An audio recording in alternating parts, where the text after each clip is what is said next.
Hibiscus में दो तरह की प्रॉब्लम आती है। एक तो इन पत्तियों के पीछे मिलीबग्स का अटैक हो जाता है और दूसरा पत्ता मरोड़ यानी कि लीफ कर्ल, इस तरह की बीमारी आती है। तो इन सब से छुटकारा कैसे पाए। Hello friends, welcome to my channel IB garden. सभी को जय जिनेंद्र, सभी को स्वागत है मेरे चैनल में। सबसे पहले तो आप सब मेरे सब्सक्राइबर दोस्तों को मैं बहुत बहुत धन्यवाद करना चाहती हूँ कि हर रोज़ मैं वीडियो डालती हूँ और मेरे व्यूज़ भी बढ़ते जाते हैं। आप लोगों का बहुत ही ज़्यादा सपोर्ट है मेरे चैनल के लिए, तो बहुत बहुत धन्यवाद है। आज मैं एक नए प्लांट के इन्फॉर्मेशंस लेके आई हूँ। एक ऐसा प्लांट है जो हर दिन फ्लावरिंग करता है। तो आप क्या चाहते हैं, वो कौन सा प्लांट है जिससे आप ढेर सारे फ्लावर ले सको। क्या आपने गेस किया किस प्लांट के बारे में बात कर रही हूँ? बने रहे मेरे साथ मेरे चैनल में आईबी गार्डन। फ्रेंड्स, मैं जिस प्लांट के बारे में बात कर रही हूँ वो है जिनकी पत्तियाँ एकदम लश ग्रीन होती है, एकदम शाइनिंग होती है और इनमें रोज फ्लावरिंग होती है। और ये फ्लावर भी ऐसा एक दिन इस तरह से ब्लूम होता है, फिर अगले दिन मुरझा जाता है। तो सही समझ रहे हैं आप। मैं आज हाइबिस्कस के बारे में डिस्कस करना चाहती हूँ। ये एक मेडिसिनल प्रॉपर्टी वाला प्लांट है, फ्लावरिंग प्लांट है। इसे काफ़ी दवाइयों में यूज़ किया जाता है और सबसे तो बेहतरीन ये है कि हम इन फूलों को भगवान पर भी अर्पित करते हैं, भगवान के ऊपर चढ़ाते हैं। ये बहुत ही अच्छा फ्लावरिंग करता है। डे टू रोज़ भी देखो आप, बहुत फ्लावरिंग करता है। बस इनकी कुछ खास केयरिंग करनी ज़रूरत रहती है। कुछ ऐसे टिप्स है जो आप केयर करोगे तो हर दिन आप इस तरह से फ्लावर ले पाएंगे। हाइबिस्कस का प्लांट जब आप नर्सरी से लाते हैं तो सबसे पहले तो ध्यान रखिए, मंथ फरवरी से लेकर अप्रैल तक आप ला सकते हो। ये एकदम परफेक्ट टाइम है हाइबिस्कस को रिपोर्टिंग करने के लिए। और जब आप नर्सरी से लाते हो तो ध्यान में रहे, आप तुरंत उसे रिपोर्ट ना कीजिए। वो प्लांट स्ट्रेस में चला जाता है, क्योंकि जब आप मिट्टी को चेंज करते हो, गमले को चेंज करते हो और एनवायरनमेंट भी चेंज होता है, तो ये पौधा स्ट्रेस में चला जाता है। तो हमेशा जब आप नर्सरी से लाते हो तो ये बात आप ध्यान में रखिए कि कम से कम एक हफ्ता, जिस आप पॉलीथीन बैग में लाए हो या छोटे गमले में भी लाए हो, तो उसे उसी तरह रहने दे। आपके गार्डन में उसे एडजस्ट होने दे उन एनवायरनमेंट में। जब ये पूरी तरह से अलग पौधों से घुल मिल जाएगा तभी आप उसे रिपोर्ट कीजिए। हाइबिस्कस का प्लांट जो हमेशा इस तरह से फ्लावरिंग करता रहता है तो उसे फर्टिलाइज़र की भी कुछ खास ज़रूरत रहती है, यानी कि इसे थोड़ी एनर्जी की बहुत ज़रूरत रहती है। और ये तेज़ धूप में रहने वाला पौधा है। हालांकि इसे कम से कम 6 से 8 घंटा कड़ी धूप में रख दो तो भी ये सरवाइव करता है। इसे फोटोसिंथेसिस बनाने के प्रोसेस के लिए बहुत धूप की ज़रूरत रहती है। तो ये पूरा दिन चाहे आप इसे धूप में रखो तो भी ये अच्छी तरह से सरवाइव करता है हाइबिस्कस का पौधा। और इसे फर्टिलाइज़र की बात करूँ तो आप कोई भी अगर गार्डन सॉइल है तो बस उसे 30% ले लीजिए, और रिवर सैंड है वो भी एक कुछ 20% ले लीजिए। बाकी अदरवाइज कोकोपीट है उसे आप एक 20%, वर्मी कंपोस्ट है उसे भी 20% लीजिए। और जब आप रिपोर्टिंग करते हो तो गार्डन मिक्स में नीम खली, इसे भी थोड़ा ऐड करना बहुत ही ज़रूरी रहता है। और एप्सम सॉल्ट हम इसलिए डालते हैं क्योंकि इनकी जड़ें को मजबूत करने के लिए, और इस तरह फ्लावरिंग होने के लिए इसे बहुत एनर्जी की ज़रूरत रहती है। तो एप्सम सॉल्ट भी आप मिलाना ज़रूरी रहता है इनकी जड़ों के लिए।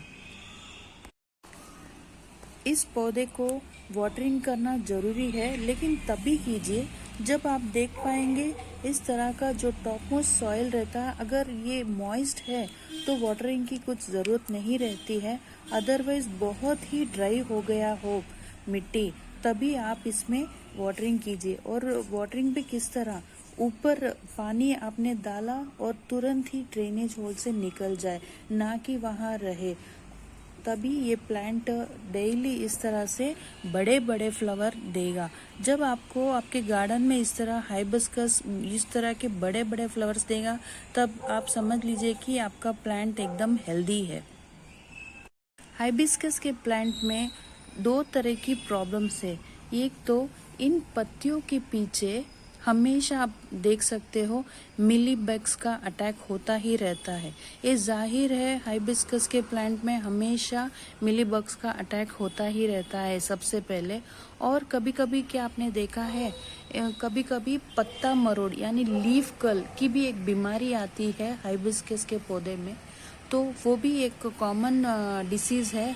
तो इनका रीज़न ये है, सबसे पहले अगर आप ओवर वाटरिंग कर रहे हो तो, या फिर इसमें ढेर सारे पेस्ट लग गए हैं जैसे मिलीबग का अटैक्स हो, या फिर ओवर वाटरिंग कर ली है और रूट रॉट हो रहा है, तभी इनमें लीफ कर्ल की बीमारी आती है। और इससे छुटकारा पाने के लिए सबसे पहले अगर आपके गार्डन में ढेर सारे प्लांट है तो आपको करना क्या है, स्प्रे जो हम पानी का छिड़काव डालते हैं, थोड़ा तेज धार से पानी डालिए इन पत्तों पर, तभी सारे मिलीबग्स का छुटकारा हो जाएगा यहाँ से। और अगर ये भी मिलीबग्स भी नहीं आए हैं, कोई भी पेस्ट नहीं हुआ, फिर भी लीफ कर्ल हो रहा है यानी कि पत्ता मरोड़ की बीमारी आ रही है, तो सबसे पहले आपको करना क्या है, रिपोर्टिंग करनी है। तभी आप देख पाएंगे कि नीचे की तरफ अगर कहीं पानी रुका भी है पॉट के अंदर और मिट्टी बहुत ही गीली है, तो रूट रॉट यानी कि जड़ों का सड़ जाना, तो आप तुरंत ही इस बीमारी को जड़ से क्लीन कर दीजिए। इसे रिपोर्टिंग की ज़रूरत होती है। और ध्यान में रहे हाइबिस्कस का पौधे को आप 2 साल में एक बार गमले को चेंज करना जरूरी है।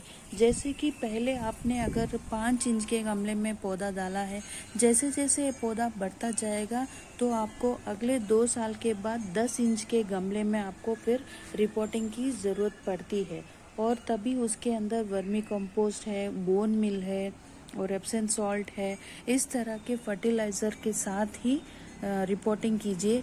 तभी देखिए इस तरह से लश ग्रीन प्लांट ग्रो होगा और एक दिन में बहुत सारे इस तरह से फ्लावरिंग भी होती रहेंगी। आप देख पा रहे हैं कितने सारे बर्ड्स अभी कल के लिए आज अभी तैयार हो रहे हैं। हर रोज़ इसमें कोई ना कोई फ्लावरिंग, बहुत ही फास्ट से फ्लावरिंग होती रहती है। और फ्लावर्स भी कोई छोटे नहीं, इस तरह से बड़े बड़े फ्लावरिंग होती रहती है। जैसे कि मैंने आपको कहा था, एक मेडिसिनल प्रॉपर्टी वाला प्लांट है, यानी औषधि गुण वाला प्लांट है। इन फ्लावर्स को पहले सुखाते हैं, जब ये पूरी तरह से मतलब मुरझा जाता है, फिर इसे तेज धूप में सुखाते हैं। और जब ये फ्लावर सूख जाता है, इन पत्तियों का पाउडर, बहुत सारे फूलों के पत्तियों को पाउडर इकट्ठा करने के बाद इसे पानी में घोल के सेवन करने से जो भी शुगर पेशेंट्स है उनके लिए गुणकारिक है। और त्वचा पे लगाने से भी ये हाइबिस्कस का पाउडर बहुत ही त्वचा में निखार लाता है। और सबसे ज़्यादा अगर इस पाउडर को आप पूरी रात कोकोनट यानी कि नारियल का तेल में अगर आप डाल के इसे छोड़ दो और अगले दिन आपके स्कैल्प पर लगा लो, तो देखना डैंड्रफ का इश्यूज भी क्लियर हो जाता है। और हेयर फॉल का जो इश्यूज रहता है आजकल ये यंग में, वो प्रॉब्लम भी क्लियर हो जाता है। और जल्दी ही तेज़ी से हेयर फॉलिकल्स पर इसका पाउडर डालने से हेयर ग्रोथ भी फास्ट रहती है। तो ये मेडिकल प्रॉपर्टीज़ हो गया फ्रेंड्स। और इन लश ग्रीन लीव्स को जब आप देखोगे ना, तो आपका पता चलेगा कि हमारा प्लांट एकदम हेल्दी है। अगर आप चाहते हो कि हाइबिस्कस में बहुत सारे फ्लावर्स हो, तो आपको करना क्या है, जब भी यहाँ से टिप से न्यू ग्रोथ होती रहती है तो आपको इस टिप से यहाँ से तोड़ देना है, ठीक है। जब आप इन टिप्स को इस तरह से तोड़ दोगे तो और ढेर सारी इस तरह की नई नई कलियां आएगी, और जैसे ही नई नई कलियां आएगी तो इसमें ढेर सारे फ्लावरिंग के बड्स भी नज़र आएंगे। देख पा रहे हैं यहाँ पर एक कली में कितने सारे बड्स ग्रो हो रहे हैं, और जैसे जैसे ग्रो होंगे उतनी ही तेज फ्लावरिंग होगी इनमें। तो देखा फ्रेंड्स, इस वीडियो में मैंने आपको बताया है किस तरह के आपके गुड़हल के प्लांट में ढेर सारे फ्लावर्स को हम ले सकते हैं, ग्रो कर सकते हैं। आप इन उपाय को ट्राई कीजिए, फिर आप देखिए आपके गुड़हल के पौधों में भी इस तरह से बड़े फ्लावर्स और रोजाना ढेर सारे फ्लावर्स होने लग जाएंगे। So thank you for watching my video and stay tuned with my channel IB Garden. Happy gardening friends. Bye.